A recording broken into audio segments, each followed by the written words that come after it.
Can everybody hear me? Yes, I can hear you. Right. Cool. So once again, on behalf of ACBES 2021, I would like to say thank you again for your attending today. Just to confirm, this is section 27A8 regarding psychology, business, and behavioral intention. Before jumping into the papers, I would like to introduce our session chair today, Dr. Phạm Khánh Nam. Dr. Phạm is currently the Dean of Faculty of School of Economics at University of Economics, Ho Chi Minh City. My name is An Huân, and I'll be working along with Dr. Phạm today as a coordinator. I'm currently a PhD student also at University of Economics, Ho Chi Minh City. I would like to briefly explain about our session today before passing it over to our session chair. We will be having 4 papers to be presented today. And for each paper, the time limit is around 20 minutes. 12 minutes for your paper to be presented, 5 minutes discussion, and 3 minutes for everyone else Q&A. A reminder will be sent to you when you have 5 minutes left. And another reminder will be sent when the 12-minute limit comes to an end. And however, it totally depends on our session chair on whether to stop you or not. And finally, at the end of our session, please turn on your camera for a group photo. And that is it for my opening part. Now I would like to pass it on to our session chair. Thank you. Thank you. We still have 2 minutes to 1:30, but I think we can start from now. Good afternoon to all the people joining these sections. Welcome everyone to the sections on psychology, business, and behavioral intention. My name is Phạm Khánh Nam, and I am chairing these sections. So you know that these sections combines papers from researchers from different universities from Vietnam and Taiwan. We have Phạm Ngọc Trâm Anh, you here, right? From University Ho Chi Minh City University of Technology, with a paper on customer mindfulness and co-creating transformative services. Dr. Nguyễn Văn Anh from Đà Lạt University, nice to see you here. On service gap and service quality and behavioral intention. Uyên Tôn from International University, you here, right? Sorry if I don't pronounce your name correctly. I don't have your name in Vietnamese. But anyway, your papers on pro-environmental behavior. And Dr. Sadaf Kalin from National Đông Hoa University in Taiwan on food labeling and purchase intention. Just some housekeeping information. Presenters, you have maximum 15 minutes to present your paper. I will signal you when you have 3 minutes left, and again when your time is up. Discussion has maximum 3 minutes, giving your comments, and then a presenter have 2 to 3 minutes to respond to the discussion, and after that we can have several questions from the floor, and I hope that we can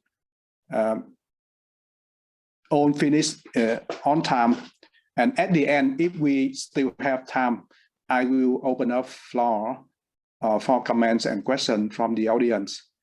And participants, you may have questions in the chat box here. So now I would like to welcome Dr. Phạm Ngọc Trâm Anh for the first presentation. Trâm Anh, the floor is yours. You can share your slide now.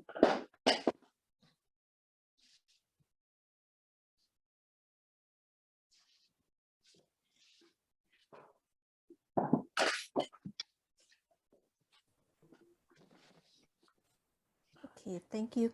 Can you see my slide? Yes. Yeah, okay. Thanks. Good afternoon, everyone. It is my pleasure to represent my research team to present one of our recent research paper and to receive your feedback on our work. Our paper looked at customer mindfulness as a psychological resources for co-creating transformative services. Just by looking at the title of the paper, you can see that there are a few keywords: transformative service, psychological resource, and co-creation. These are the building blocks of our study.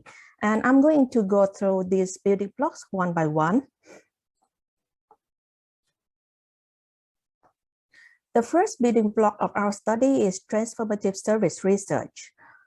So what is transformative service research? Traditionally, marketing research looks at customer satisfaction, behavioral intention, or loyalty, which we are all familiar with.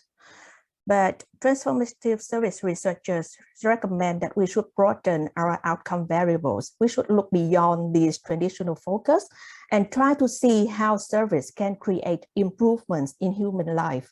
So as a result, service researchers are increasingly focusing on well-being of people, like quality of life or life satisfaction. So there are some typical transformative service contexts like healthcare, education, or financial services. And our study is positioned within this stream of research. The second building block of our study is value co-creation literature, which is rooted in the service dominant logic. From the service dominant logic perspective, actors like customer or service employees need to actively integrate a range of resources to perform value co-creation activities to achieve better outcomes. It means that customers are expected to be more active and put co-creation effort. For example, patients, customer of healthcare service, need to be active during the medical consultations. It means that the customer or the patient need to be able to discuss issues with the doctors, need to share relevant information, need to discuss their treatment option with the doctor. So it's not just a passive recipient of the service.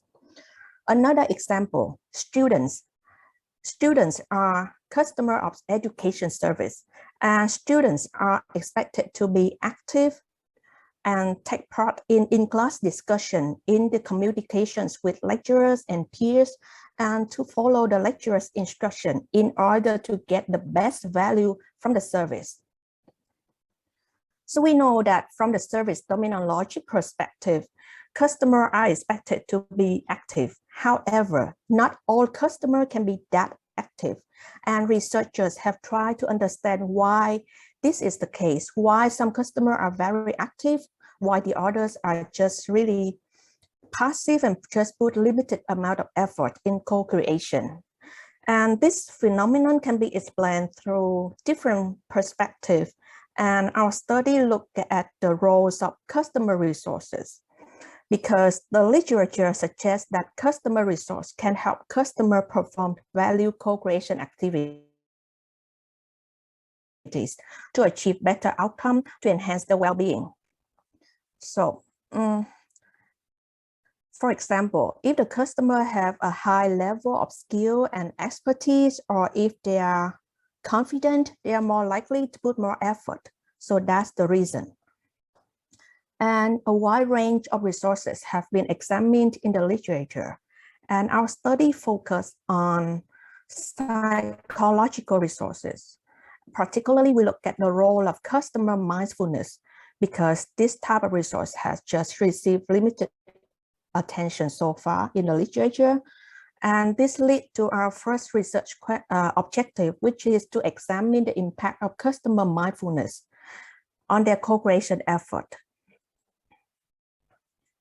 The second objective of our research is to examine the transformative impact of customer co-creation effort. particularly, we look at the link from co-creation effort to perceived value to life satisfaction. So why is this important?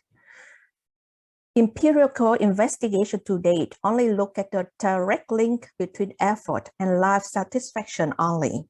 However, the exact mechanism through which this occurs has not been clear enough. We know that for a particular type of service where customers need to put effort into a range of activities over an extended period, the effort and outcome link may not be observable directly immediately. So, for example, for people with chronic illnesses like people with cancer, diabetes, or heart disease, they need to see the doctor regularly over an extended period of time. We cannot say that we just take the pill and we feel good immediately. So the value that the customer receives can be accumulated over time, and this will enhance their overall sense of well-being, but it takes time. That is why in our research, in addition to looking at how customer co-creation effort may create long-term impact, we also look at how such effort contribute to the perceived value, which is the value realized in the immediate service encounter between customer and service employees or service provider. The empirical context of our study is higher education.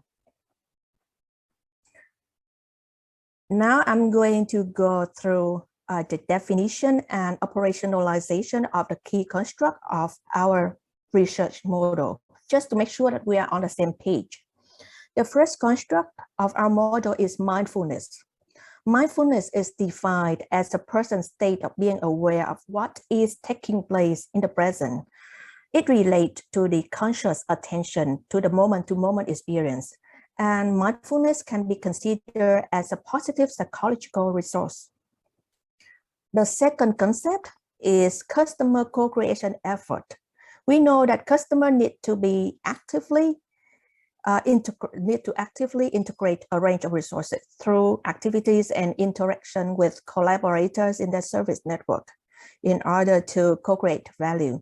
So in that sense, customer co-creation effort is defined as the degree of effort invested in resource integration processes. The third concept is customer perceived value. Value is probably one of the most fundamental but elusive concepts in marketing research.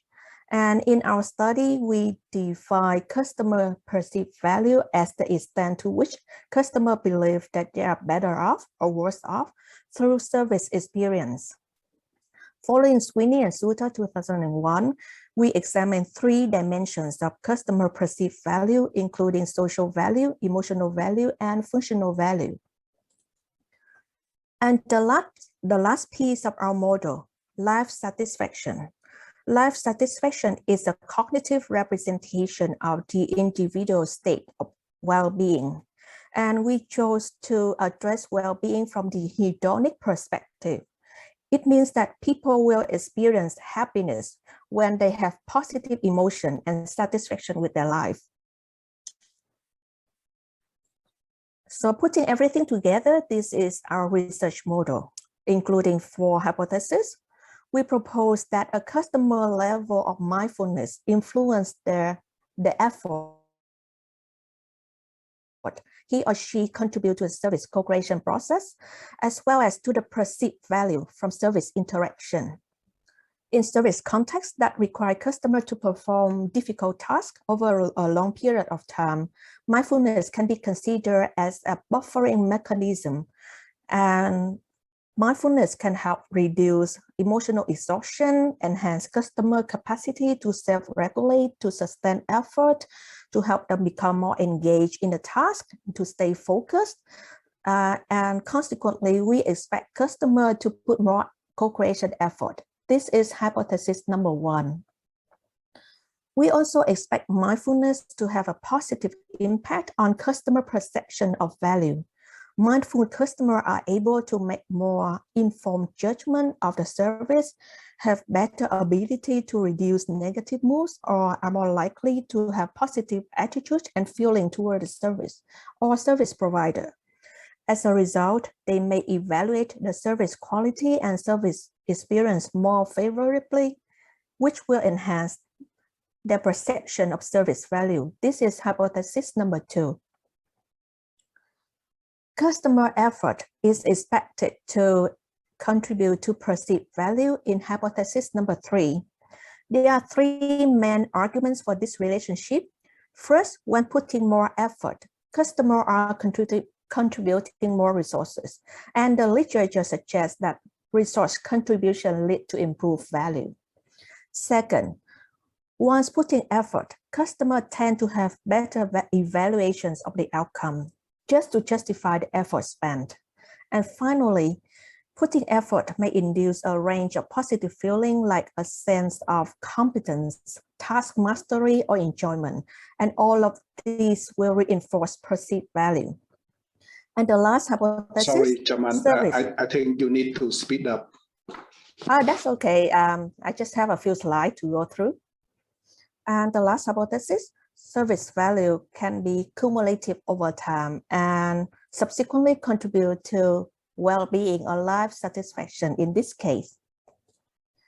And the conceptual model was examined using a sample of university students. A structured questionnaire was designed to collect the data, and we use convenience sampling. We have in total 273 usable responses. The construct of interest was measured using existing scale. We just need to adapt it to our research context. And the conceptual model was analyzed using structural equation modeling. The construct was checked for unidimensionality, reliability, conversion, and discriminant validity before the structural model estimation was performed to test the proposed hypothesis. And as you can see on the slide, the result supported all hypothesized relationships, and the path coefficients are shown on the slide already. They are all significant at the 1% level. So what can we say based on the result? Our studies show that mindfulness as a psychological resource is a really important role in sustaining customer co-creation effort and enhancing customer perceived value. So it means that cultivating mindfulness can pay off in terms of both immediate and long-term outcomes. This means that the importance of mindfulness training program and therapies need to be acknowledged.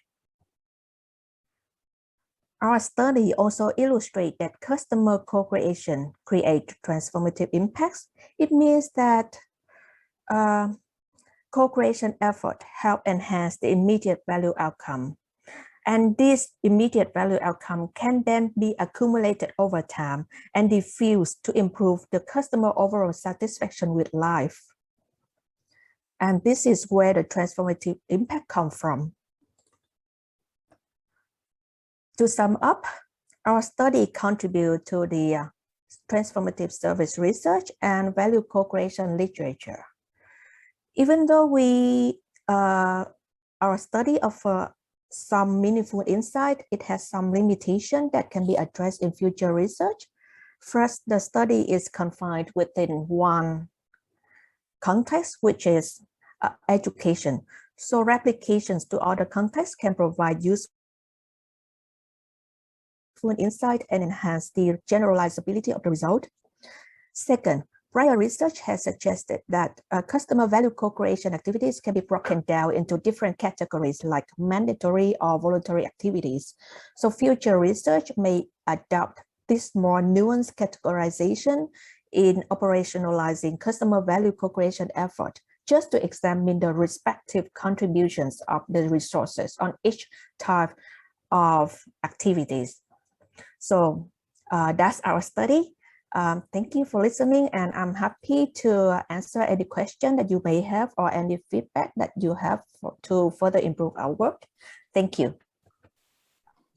Thank you very much, Chairman. The topic is very interesting from my view, and your presentation is very clear.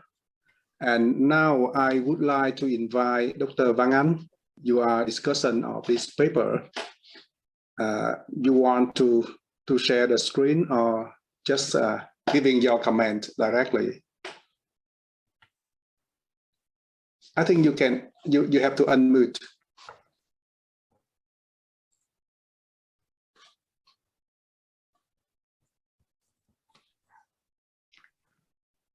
Okay. Thank you very much, Chairman, for your introduction to me to discuss this presentation. First of all, I would like to say thank you very much, Dr. Chomang and your team, to conduct really great topic and really a great presentation for us today. And based on your presentation, I think that is really interesting topic, conduct with a really strong research team. And as far as I know, I saw in your research has Professor Lê Nguyễn Hậu is really famous people in academic field in Vietnam. And for this research, I think this research discover a really important role of mindfulness for testing customer co-creation effort and enhancing perceived value through service interaction.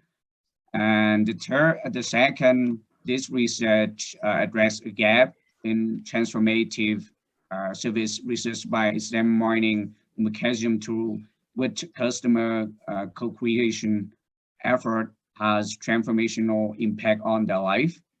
And also based on the result of the research, your team provides some key material insight from the result, and it's really contribute for a manager to develop strategy to cultivate customer mindfulness, which can subsequently contribute to their value co-creation effort and enhance their well-being.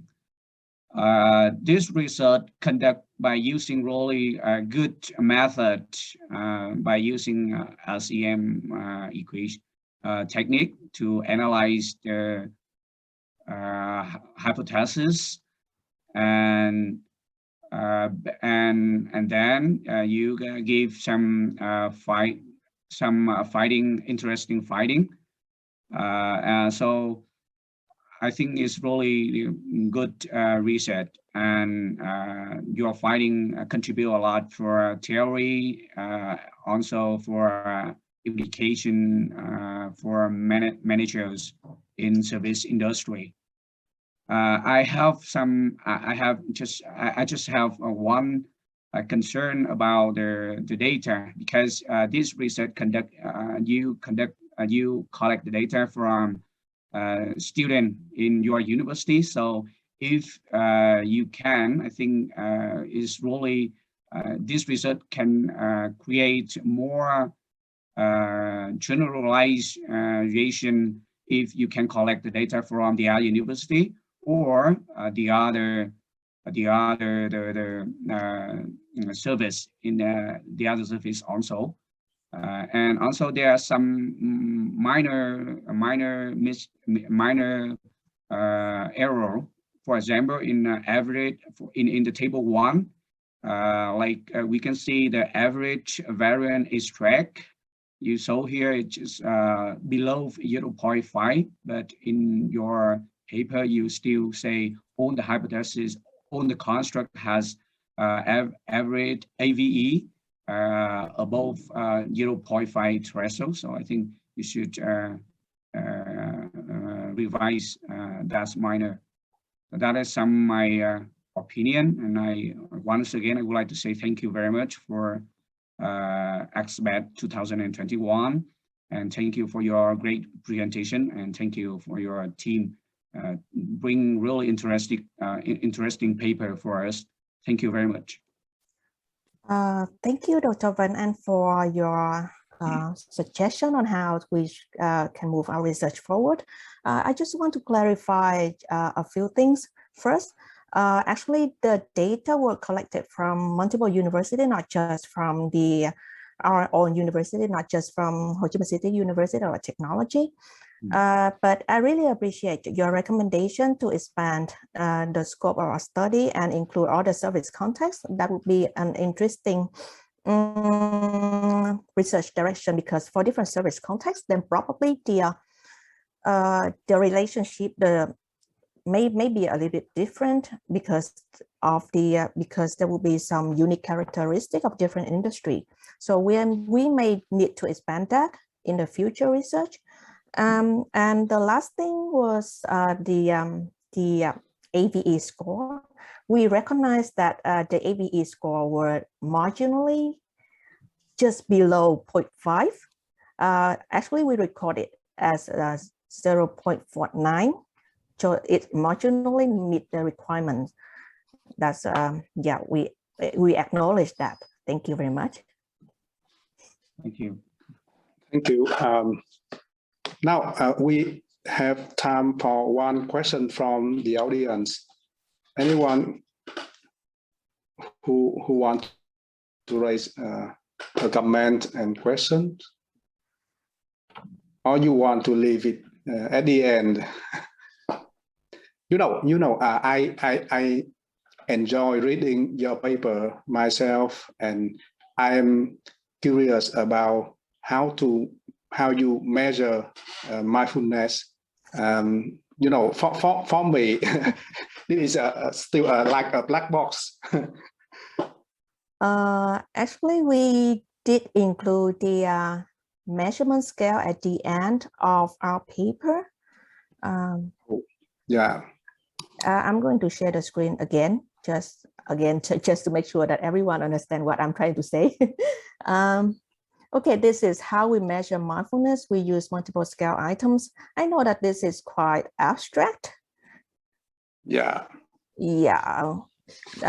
This is from the definition of mindfulness, because we want to know whether people are aware of, and I would say that, like, being aware of the moment-to-moment experience, so they stay with the moment, not being sidetracked by other distraction or other concern. So this is the 5 items that we use to measure mindfulness. To see if the students stay focused, to see if the student really attentive to the lecture, to see if the student are really aware of what they are doing while they are studying. So they just focus on the task at hand only. Yeah, this is a full measurement scale. I understand, and the measurement depends on how you define the concept. Yeah. That's fine. Okay. Okay. Now I would like to move to the second presentation. The second one comes to Dr. Van An. So can you German, can you stop sharing and then okay. So Van An, so the floor is yours. Go ahead. Yeah, you have 15 minutes.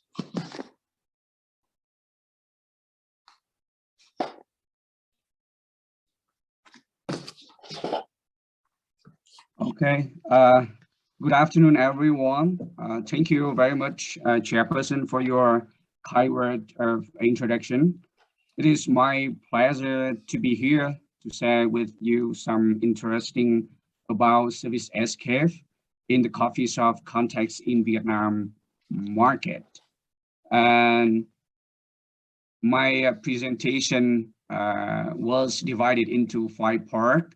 The first, I would like to say about the reason why I choose this topic for my research. And the second, we will talk draftly about the literature review and procedural research. And then I will focus on the data analysis in result part. And finally, we would like to gave some conclusion and implication for my research. As we know that as the life grow, the Vietnamese people consume the coffee every day with friends or colleagues in the favorite coffee shop. Therefore, the demand for the coffee is increasing, leading the appearance of more and more coffee with variety forms and style, especially in the largest cities in Vietnam, like such as Ho Chi Minh City, Hanoi, Da Nang, and some tourist city. So we know that the coffee is one of the most popular beverage worldwide, with a million of the people consuming it every year. And Vietnam is known as one of the world's fastest growing retail coffee market and the world's second largest producer and exporter of the coffee. Also, the domestic consumption of the coffee from 2012 to 2018 will remain around 8%. This means that the domestic coffee consumption market is for competition of well-known foreign coffee brands and local brands such as the Starbucks, the Highland, the Coffee House, and so on. And we know that when we visiting a certain coffee shop, the service escape is always the first aspect of the service that is felt by customer, and customer can form impression of the level of service they will receive. And we also know that the marketing strategy often focus on increasing customer satisfaction and loyalty through the attempt of delivering high quality service. This is their traditional view, like we know already. However, nowadays some service providers have realized that the quality service is no longer a strong competitive advantage. So the emerging propensities concentrate on creating pleasant experience for a customer. So it means that the customer purpose is not simply purchase a cup of coffee, but also they purchase pleasant experience in the coffee store, such as listening to music, meet with friends, enjoy the coffee service escape. So based on that, things we mentioned, it's argued that the service escape should be seen as antecedent to perception of service quality. And also the context of the coffee shop, we believe that the role of service escape should be considered as independent factor that has a direct impact on overall service quality. Based on this reason, so we conduct this research to determine the independent role of service escape for service quality and its impacts on customer behavioral intention, and also the quality of service employee and overall quality service into the coffee shop context in Vietnam market. To build the hypothesis and research model, we conduct literature review. And in this presentation, we would like to introduce several key constructs in my research model. The first important is service escape is about describe the dimension of physical surrounding provided by service organization. In this research, we choose the 5 components of service escape. It means that the service escape seen as the second order construct with 5 components: equipment, design, space, ambition, and hygiene. For overall service quality, customer accepts or perception about the overall service. This means that the perception of the customer about their service in general. for the construct employee service quality is about the function aspect of service, so that the service is delivered to customer. And this shows the role of employees in transferring service to the customer. And the final key contracts about behavioral intention is may define as a measure of strength of one intention to perform in specific behavior. In the coffee shop context, means that intention to choose the coffee shop to drink coffee with their friend or their college. And higher, beside that, we also find in several papers found that service escape was a predictive factor in perception of service quality. According Raymer and Crew, 2005, agree with several previous authors that service escape has direct impact on service quality.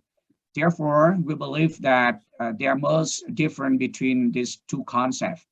And the service escape should consider as antecedent of customer perception of service quality. And this view is a little bit contracts with traditional view about the service quality. And they think service quality is multidimensional with several components. According to Parasudaman, we have 5 components. And tangible is one of component of service quality. But in this research, we try to indicate that tangible as a service escape is separate and independent with service quality. Also, according to Gondos, describe the service quality that includes 2 aspects, technical and functional. A functional aspect is mean that how to service is delivered to customer, while technical aspect refer to what customer receive. And using this point of view, we believe that functional aspect relate to the role of employees in transferring service to customer, while technical aspect refer to overall assess of service quality. And based on that, we build a hypothesis and research model like this.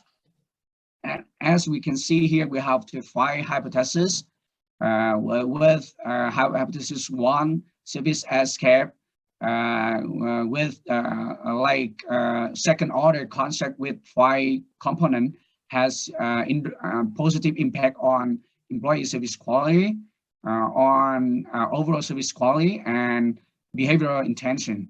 And also employer service quality has positive impact on overall service quality, and final hypothesis, overall service quality has positive impact on behavioral intention. To test the hypothesis and research model, we make the procedure research like this. The first, based on literature review, we will have the draft questionnaire, and then we conduct group discussion to revise some word and make sense the meaning of the questionnaire after translating into Vietnamese. And after that, we're gonna adjust scale. And finally, we have the final questionnaire to conduct the main research with 326 respondents. And after that, we're gonna make a screen the data and assessment measurement model. And finally, we're gonna test the hypothesis with POS SAM technique by using the POS Mark software. Here is I would like to present shortly about the sample description. The first, as we see here, the proportion of the gender is quite of male and female is quite equal, and the number of visits to coffee shop is from 2 to 5 times per month is greater than the others, and the people who are official is has the major proportion in my sample. For evaluate the measurement model, we have this table, and as we can see here, all the factor loading above threshold 0.5 and cubic alpha on those as well as CR and AV also is above a threshold. So it means that reliability and conversion validity are accepted. For test the discriminant validity, we use criteria of Faulkner and Locker 1981. And as we can see here, the root square of AVE is greater than the correlation among construct. So it's so evident about the discriminant validity.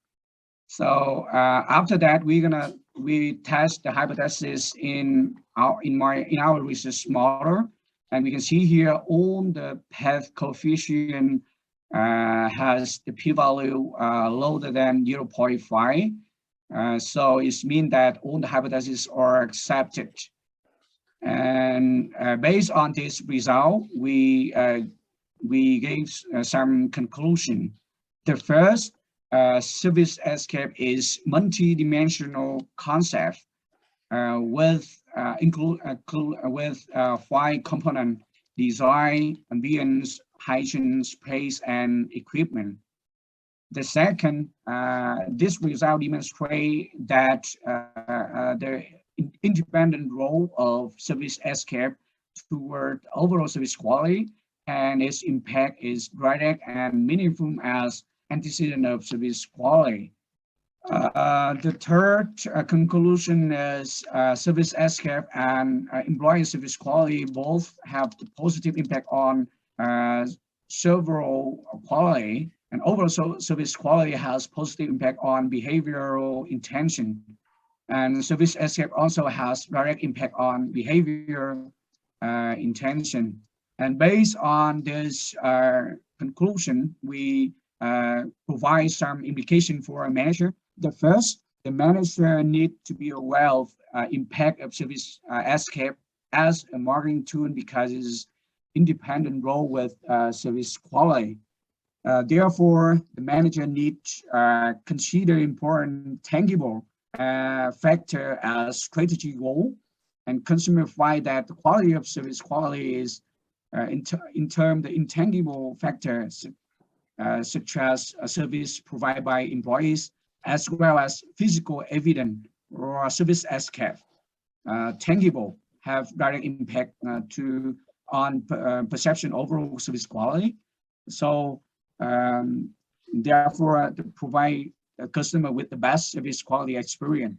So it's really necessary for a manager to pay attention to the both service escape and employee service quality at the coffee shop if they want to attract more and more customer. And the second implication is for employee service quality is necessary communicate to employees the benefit of maintain the comprehensive and assurance of the service environment to facilitate customer to meet their goal.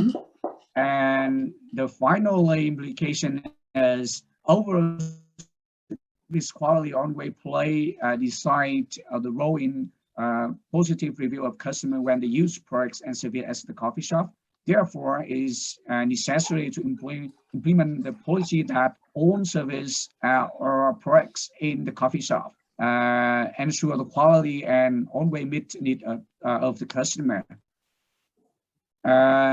Even though our research finding some important result, but we still have several limitations. For example, for convenience sample, and also even though we collect the data is not in the full wave of COVID-19, but before that we collect the data in the 2012 and 20, but still difficult to collect the data from many cities because difficult for transportation between city.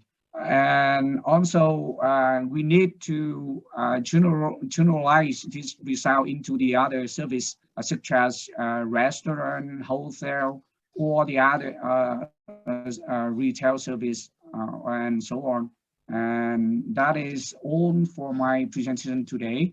And once again, we would like to say thank you very much for all to listening to my presentation. Thank you very much.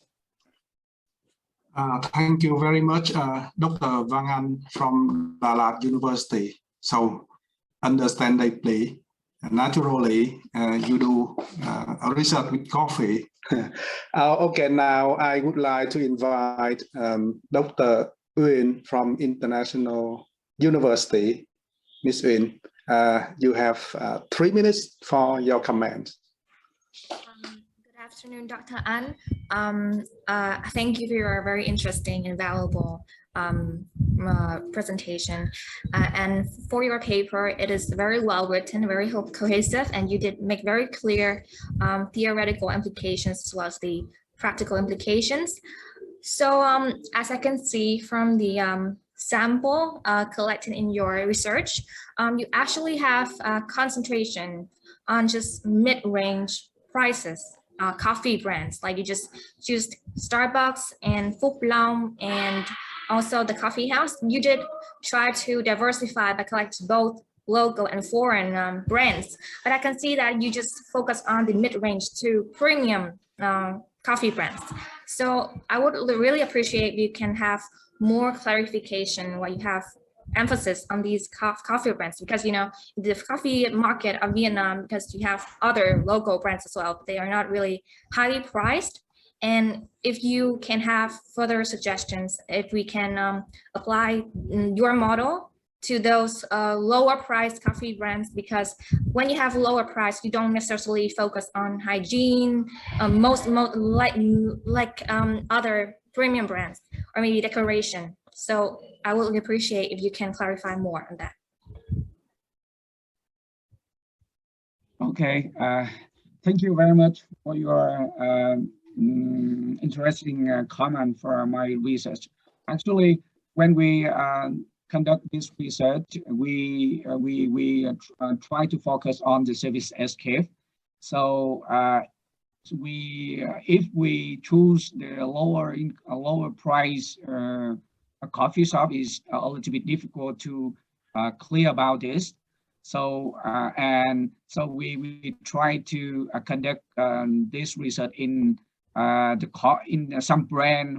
They have the chains value, the chain in many cities in Vietnam already.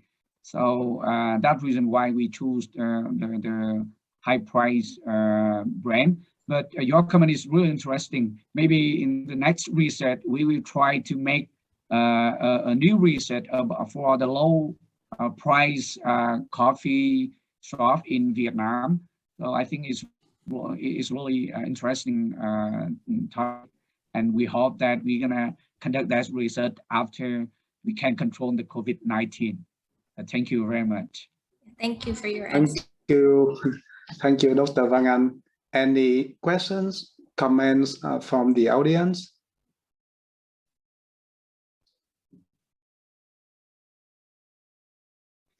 You know, Vang Anh, I have, because your focus is on the service scape, but you know, the way that you measure the service scape factor in, yeah, so for me, that is service scape. That is also the question someone asked in the chat box.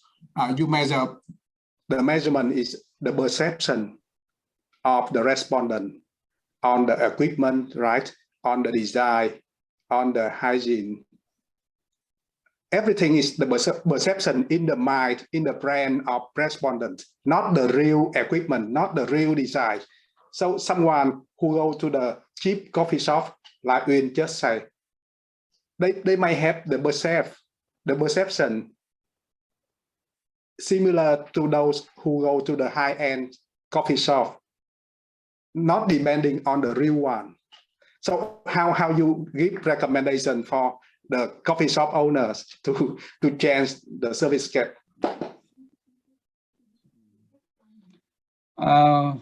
Thank you, Chairman, very much for your comments.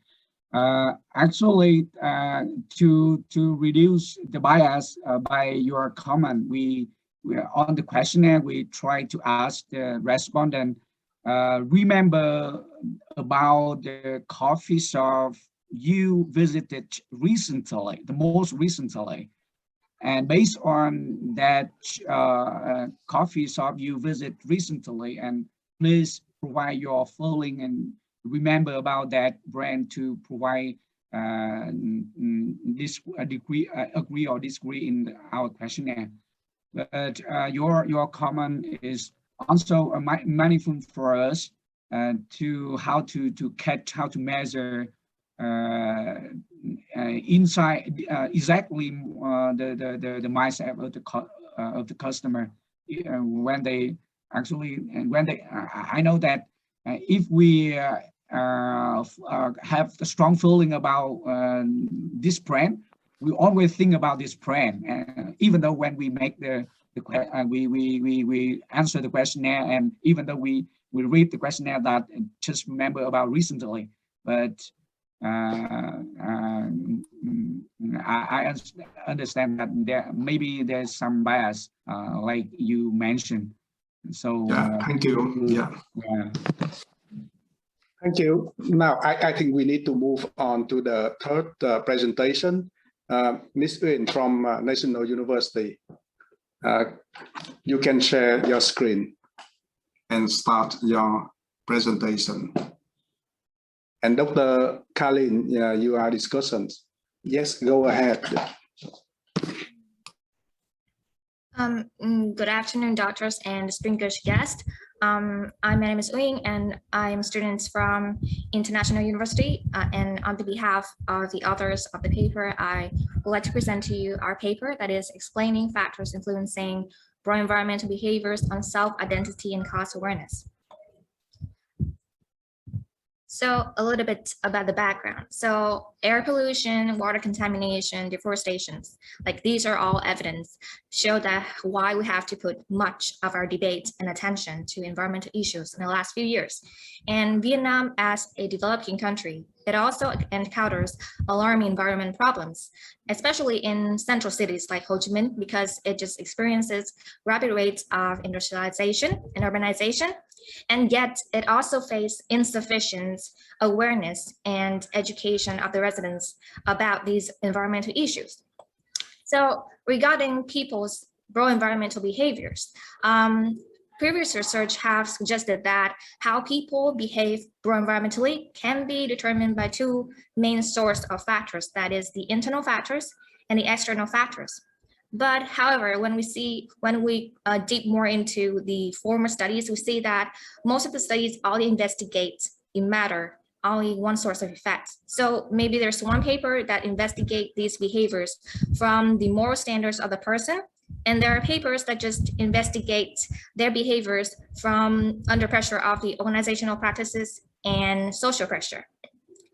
So in response to these treasure gap, we conduct the study with the following objectives. So first, we merge two theories, that is the norm activation model and the theory of planned behavior, to simultaneously represent two sources of factors, internal and external. And then we also incorporate two new factors, that is self-identity and cost awareness, to further clarify the mechanism, because cost is something very significant influencer in developing countries. And then since it's conducted in Vietnam, it will deliver valuable insights on the people's motives and patterns in emerging nations. So our research is primarily based on two theories, that is the norm activation model and the theory of planned behavior. So for the first theory, it means that people first need to acknowledge the potential, the negative consequences if they do not act pro-environmentally. Then they will develop in themselves the felt responsibility to act towards that, and then we would develop the moral standards inside themselves, which pushes them to behave pro-environmentally in the future. And for the theory of planned behavior, it means that individuals' intention to engage in environmental behavior can actually influenced by 3 factors: attitude, subjective norm, and perceived behavior control. Subjective norm here, it means that the social pressure that an individual felt in order to push themselves to engage in a specific behavior. So since our study just primarily focused on simultaneously focus to examine their behaviors internally and external, so we just adopt subjective norm from the TBB theory. And merging these theories, we have the following hypothesis for number 1 to number 5. And we also further propose a cross-theory relation, because as we see people more aware of the subjective norms, the social pressure from other people, they will be more like, the more they aware of the potential negative consequences of themselves, they will be more likely to adopt the standards that they see and they perceive from other people. And then we further include a new variable that is self-identity. Self-identity is defined to be the images and the roles that individuals perceive of themselves and present to other people. So in this case, it means that the environmental self-identity means that people see themselves as having values relating to environmentalists, and they see themselves as environmentalists. So the more they want themselves to be the environmentalist, they will be more likely to adopt the norms and the standards that help them to be an environmentalist, which leads us to hypothesis number 7 and number 8. And then we also include cost awareness as an additional variable. So for developing countries, cost can be a major determinant influencing behaviors. And cost awareness here is defined to be the realization of the potential savings and cost reduction when you behave environmentally. For example, if you purchase a glass bottle and you can reuse it for several times, it actually saves you more cost than just consuming plastic bottles every time you want to drink. So here is the final research model of our paper.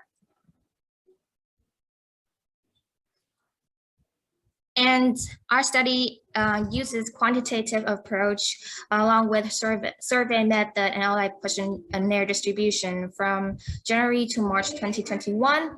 And finally, we collected 410 valid observations consisting of employees working at the public organization in Ho Chi Minh City by using non-probability, convenience, and snowball sampling techniques. And for data analysis, we use SPSS and then Smart POS with the PRSM approach. And all of the measurement items were adopted from previous studies using a 5-point Likert scale.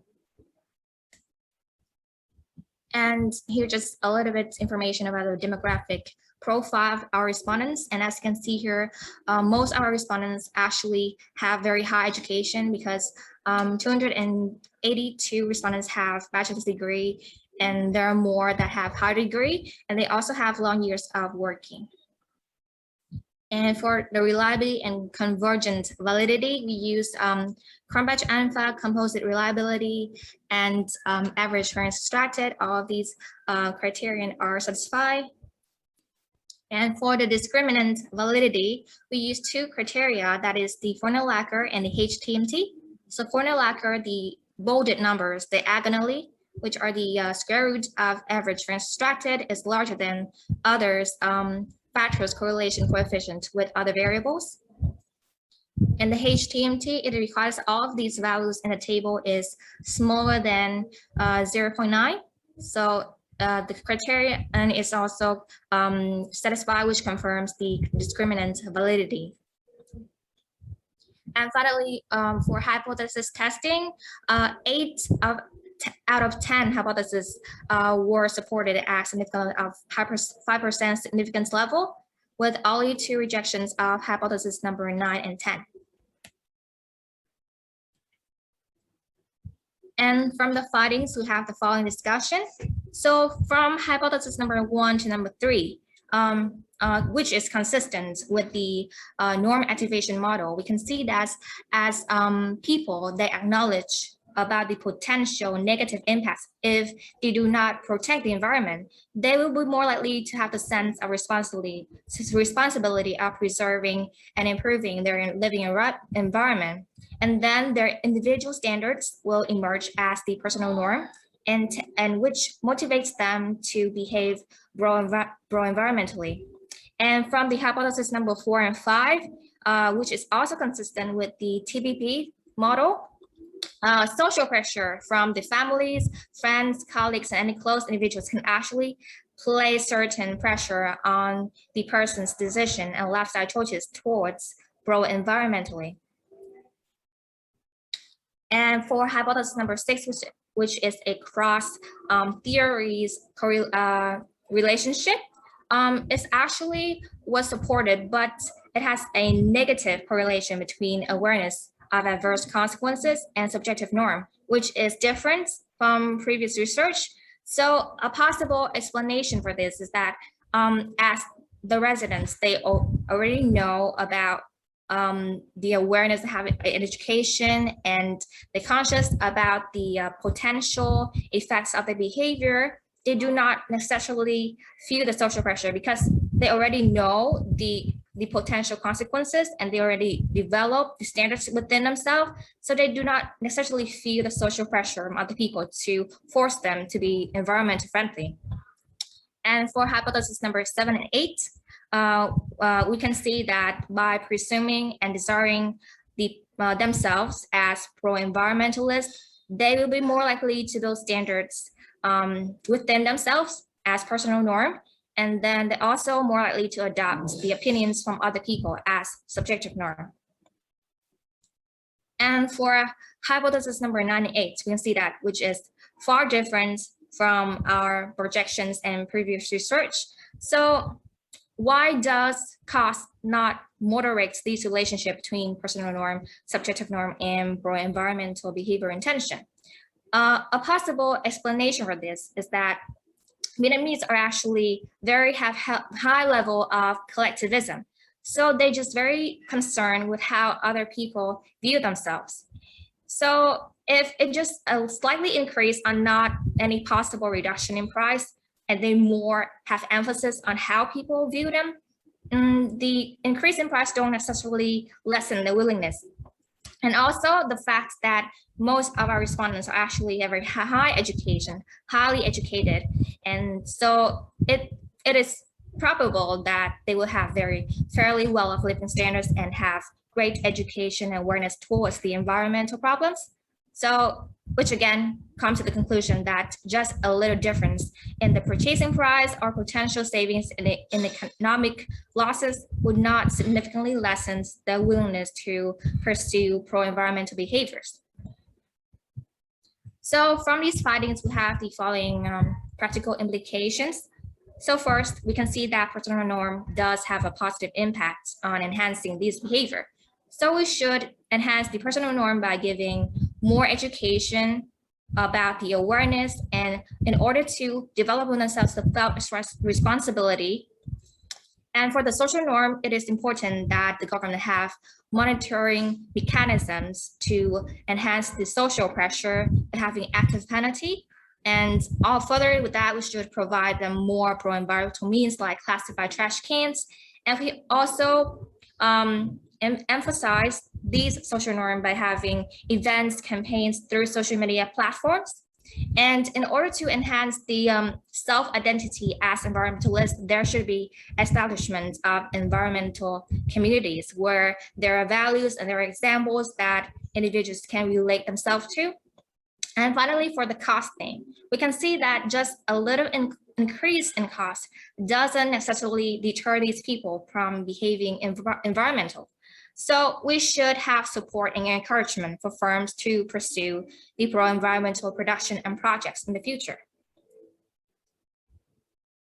And despite our contribution, the study is not without limitation. So we can see that in this study, we only include employees from public organizations. So future studies can invest the problem with other groups of respondents to make a more generalized conclusion. And we could also conduct a study through multiple cost structural studies So to validate the study's findings once more, and finally, we just concerned with the very general behavior of pro-environmental. So spiritual research can conduct with specific form of these conducts and include other situational factors like time pressure or product availability to further clarify the mechanism. So that is the end of my presentation. Thank you for your attention. Thank you from International University. Nice presentation. Now, Dr. Khalil from Donghua University in Taiwan, please give your comments, discussion. Yeah, thank you. Thank you. A very good presentation by Dr. Nguyen and a very good paper. I would say I enjoyed reading it. And I just have 3 or 4 comments regarding the shortcomings of the paper. And that might help Dr. Nguyen to improve the paper. The first would be your presentation of your research gap. Now, the research gap is there and the paper has potential, but it's not like fought for or very aggressively presented. Because as is the case in marketing right now, we need to be more aggressive in how we present our research gap. So if you have a more like strongly argued research gap section, that would improve the introduction section in a big way. My second comment is related to 2 comments related to method section. The first one is that the choice of the sample, your sampling frame, okay, you have not given any reason as to why you chose only people working in public organizations. Now, I understand that, okay, that limits the generalizability of the findings. That's there, and that happens with a lot of research papers. But the choice of this sampling frame is not argued. So that would, your paper would benefit if you argue why the sample is chosen or what are the limitations, or you have to defend the choice of your sampling frame and say that it is appropriate. Because your findings depend entirely on your sampling frame. So if your sampling frame is not representative, or if it's like only people who are going to show pro-environmental behavior for some reason, then it's not a very, you can say, strongly argued or very valid research. Now, the next one is that I did not find the R-squared values in the paper. I mean, I may have missed it. If you can talk about that a little. The R-squared values for the dependent variables are missing. And finally, the last comment would be on the theoretical implication section. You have started very well and discussed connecting the research to previous papers, but you need to like enhance it more. That would be my suggestion if it's acceptable. That would be that you enhance it, like connect it to previous research, how this research adds to the existing theories, how it goes beyond the existing knowledge that we have, then that would really enhance the value of the theoretical implication section. So that's all that I have to say. Really good research. Thank you very much. Thank you for your very valuable comments. And we appreciate for your comments to improve our papers in the future. So regarding the samples, the target respondents, as you mentioned, why we choose the public employees, because public employees are actually working, they have some kind of administrative power. They are working for the government. They're working in the People's Committee. They're working for the government. So they actually have some kind of influence as leadership and administrative power towards the other residents. So we found it very meaningful if we can just study how these leaders perform and they behave first, then we can actually enhance their behavior so that these leaders can actually further provide and give instructions for other residents to be environmental friendly in the future. And for other comments, we really appreciate for your valuable, and we develop it and improve it in the future. Thank you. Thank you. Thank you, Win. From the audience, Ms. Loan from the UAE have the same point like the first point of Dr. Khalil on sample. So you already respond to that comments for the sample of public organization. So thank you very much, everyone. So now we are going to the last but not least presentation from Dr. Khalil. Please. Actually, my co-author would be presenting the paper instead of me. So okay. She will share the screen instead. Thank you. Thank you. Yeah.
You are unmute, Chatterjee, and please share your screen. Yeah. Yes, just a minute. I'm trying to share my screen.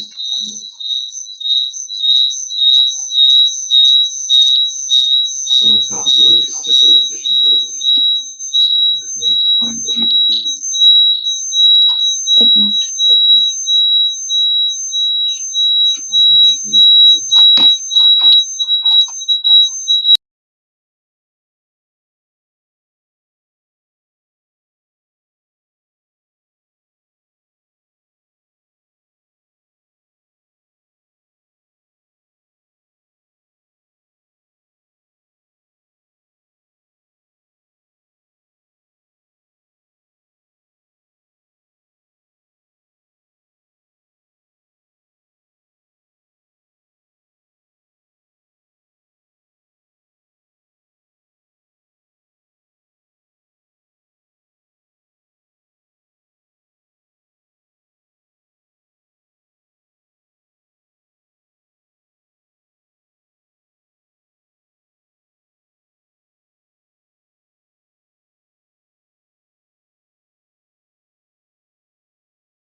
Video बंद है तुम्हारा? नहीं, on है। Video बंद करो। हाँ।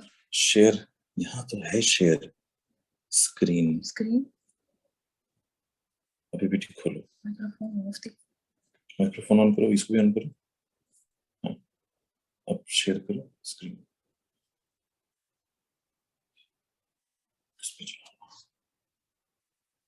खोलो अभी video.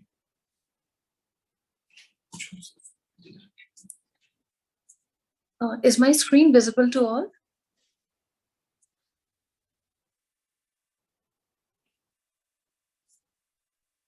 Sorry, is my here. screen visible to everyone? No, not yet.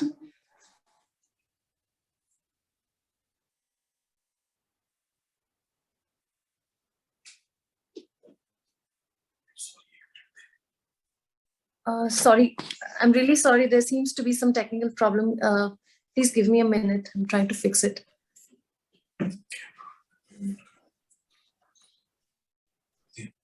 Camera off. Camera off.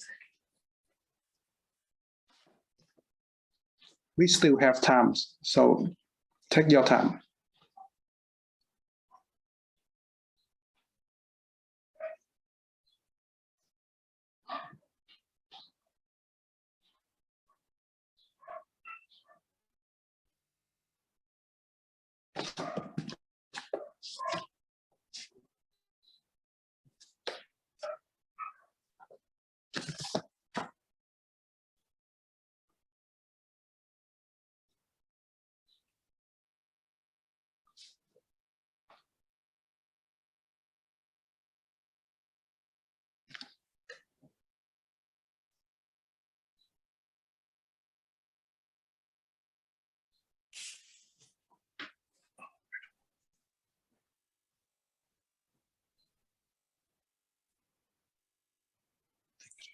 Is my screen visible to all right now?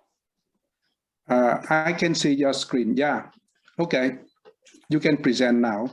Okay. Thank you. Thank you very much. Really sorry for the technical glitch. So greetings to everyone present here. And I would like to present our paper, GMO Food Labeling and Purchase Intention and Assessment of Cereal Mediation. So I'm the co-author of this paper along with Dr. Khalid.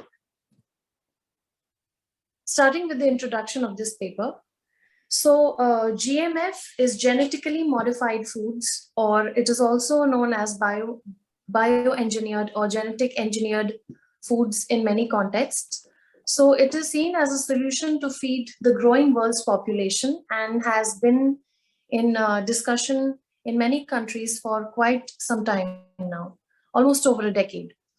So despite the benefits of GMF and the lack of conclusive evidence on their risks, customers have been largely skeptical or downright opposed to GMF. So genetically modified foods is something that has been in the market for a long time. However, due to lack of ample information, or we may also say that due to not enough information being provided to the consumers in the market, they are skeptical about the health risks or sometimes the healthiness of such products, and they maybe they do not want to purchase these products. So there is a lot of moral opposition and there are feared health consequences, due to which customers are hesitant to buying GMF or GMO products, and thus it has become a complex social problem. In this research, with the help of two experiments, it's an between subject experimental design. So with the help of two experiments, we try to investigate how genetically modified labeling affects purchase intention and its underlying psychological mechanisms that brings about this kind of effect. For the research gap, so the literature on GMF, which is genetically modified foods, in this particular paper, we have used the term GMO, which is genetically modified organisms. So the literature has taken into account multiple factors. However, there was a lack of evidence from the Eastern cultures. So because our data has been collected in Asia and we have tried to study this mechanism from data collected in Taiwan, so this phenomena has been strengthened in the Eastern culture context. We have tried to deepen the theoretical understanding on how consumers evaluate GMF labeling by examining skepticism and perceived healthiness as the underlying cereal mediating processes guiding behavior. So we have tried to understand how genetically modified labeling affects purchase intention, which is the consumer's behavior, and what are the underlying mechanisms that play a role in this kind of a relationship. So on a broader scale, we contribute to the social marketing research on food preference that concerns with public awareness and consumer welfare. The research presents two hypotheses. So the hypothesis one is that purchase intention would be greater for food labeled as non-GM food, as opposed to that of GM food. So when consumers see, they are exposed to labels which show that the food is a non-GM food, then the purchase intention would be higher compared to that of GM food. So the hypothesis two is consumers' skepticism and perceived healthiness in that order. So we have conducted a serial mediation. The first one is skepticism, which means GM food leads to skepticism, and then that leads to perceived healthiness, which again has an effect on purchase intention. So they will serially mediate the effect of GM food versus non-GM food labeling on purchase intention. I'll move on to the methodology. So data was collected in Taiwan using scales from English literature, and we used double back translation procedure to translate them into Chinese and then back to English. We used Likert scales to measure our items. So 1 was strongly disagree and 7 was strongly agree. We conducted a pre-test with 30 participants for familiarity of the term GMO, because many a times the term GMF is also used, which is genetically modified food or genetic engineered food or bioengineered food. So just to come to a conclusion about which term would be familiar to all our participants, we conducted a pre-test, and we found out that GMO, which is genetically modified organism, was more familiar to all our participants. We conducted another pre-test to identify the products, the food products, because we conducted this experiment particularly in the food context. So we wanted to identify the products that consumers thought possibly could contain GM products. So by the result, we found out that fried chicken and potato chips could be used for our studies 1 and 2 respectively. We used ANOVA for our analysis. For study 1, the number of participants that we took for the study is 163. And we manipulated the food labeling variable. So 1 was GMO, one condition was GMO, and another condition was non-GMO. To be more precise, GMO and non-GMO labeling. And the dependent variable was purchase intention, and purchase intention in the non-GMO condition was significantly found to be higher than GMO condition. So the results lend support to our hypothesis 1.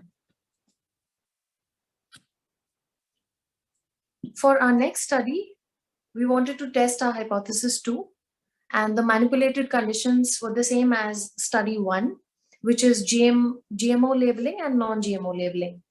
And the number of participants was 201, and there was the measurement of a single item covariate. We took the knowledge of GMF as the covariate in this study, and the outcome was purchase intention. So the mediators, which was skepticism and perceived healthiness in that order, were measured on 4 item scales, and we run a serial mediation analysis using bias-corrected bootstrap procedures, which is from Hayes process model 6. The results indicated there was a significant indirect path in the relationship, and thus it lends support to our hypothesis 2. There are a few managerial implications that I would like to discuss. So products, from the results, as we see that products can be, when they are labeled as non-GMO, it shows higher purchase intention. Hence, for managers and strategy makers, it's always, it could be a good option to label their products as non-GMO products if they don't contain any GMO, in order to attract consumers to buy them. Because since we see that skepticism and perceived healthiness has a significant effect on purchase intention. People are skeptical about whether to buy or not to buy, whether to go for or not to go for GM labeled foods, things that contain GM. So in case there are products that have nothing to do with GMO, it's always better to mention them on their products. So this can be a strategy for managers.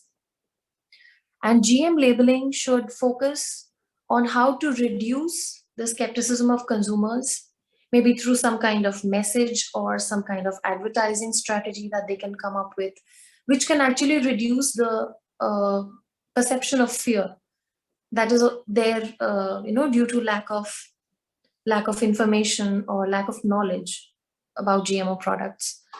So they should focus on how to reduce such fears and skepticism, and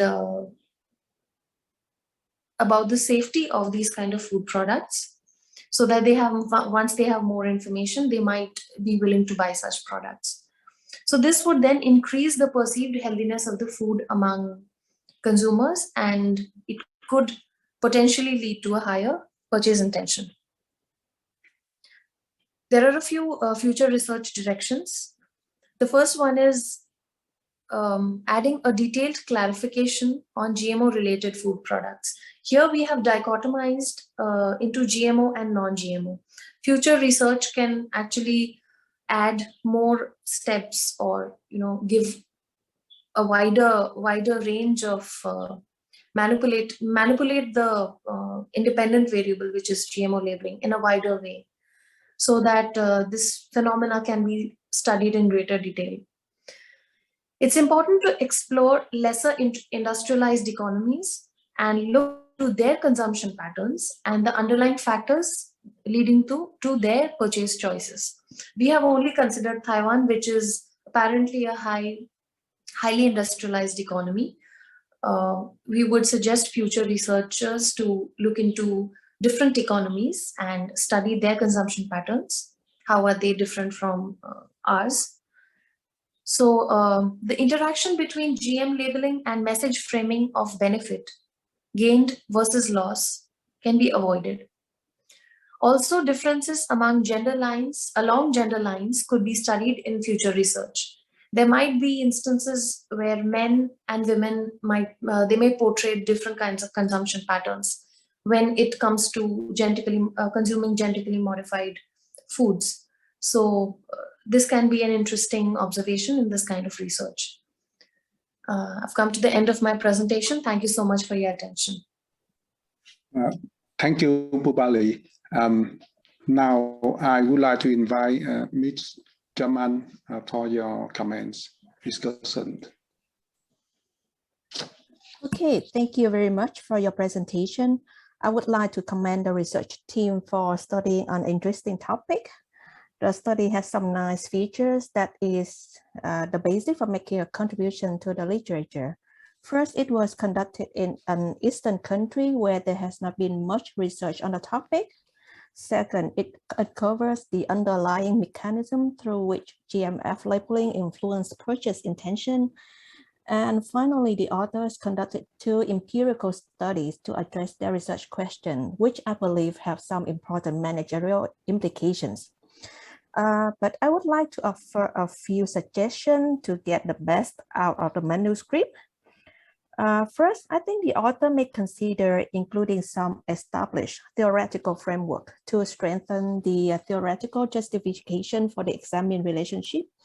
One example would be the stimulus, organism, and response framework, which is widely used to model consumer behavior. I think this framework is particularly helpful to explain the mediation effect in hypothesis number 2. And the second point, the author may consider adding a table representing the indirect effects of the zero multiple mediator model. At the moment, the paper only reports the link from GMF label to skepticism to perceived healthiness to purchase intention. However, we may have indirect effects from GMF label to skepticism to purchase intention. We may have the indirect effects from GMF label to perceived healthiness to purchase intention, and we also have total indirect effects. So this leads to a related matter. From a managerial perspective, I think it would be interesting to elaborate on the specific roles of skepticism and perceived healthiness. What if some of the indirect effects that I've just mentioned are not significant, or what if some of the paths are even negatively significant? Then what will happen? If we have enough statistical evidence, we may be able to say that intervention to increase perceived healthiness may at least partially counteract some of the negative effect that labeling may flow through skepticism to purchase intention, but it's hard to tell because I cannot see that table. I cannot see the indirect effect to see if that is the case. And finally, as the authors want to position their research within the social marketing literature, I think the readers would appreciate a more in-depth discussion of the specific contribution that the study make to this field, because this would obviously help strengthen the theoretical positioning of the paper. Yeah, that's my comment on the paper. want to respond? 2 minutes for response.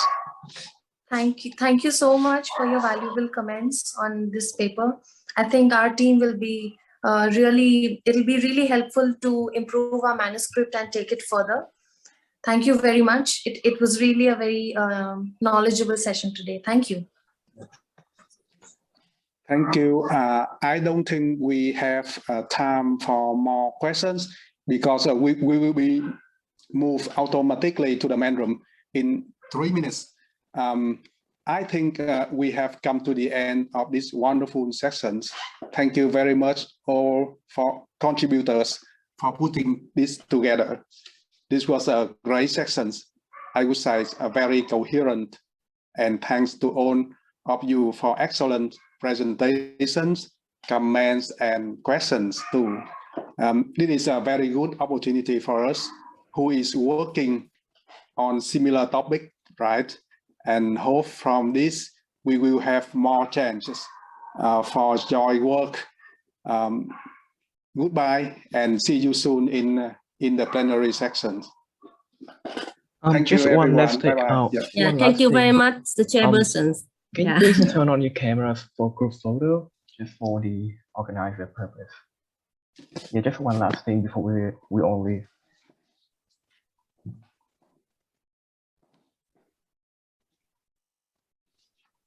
All right, yep, just 1 second.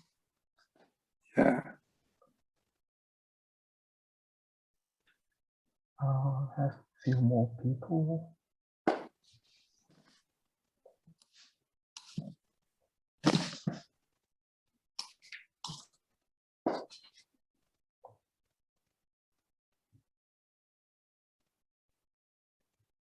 Cool, thanks a lot. All done. Thank you. Thank you. See you soon. Thank you.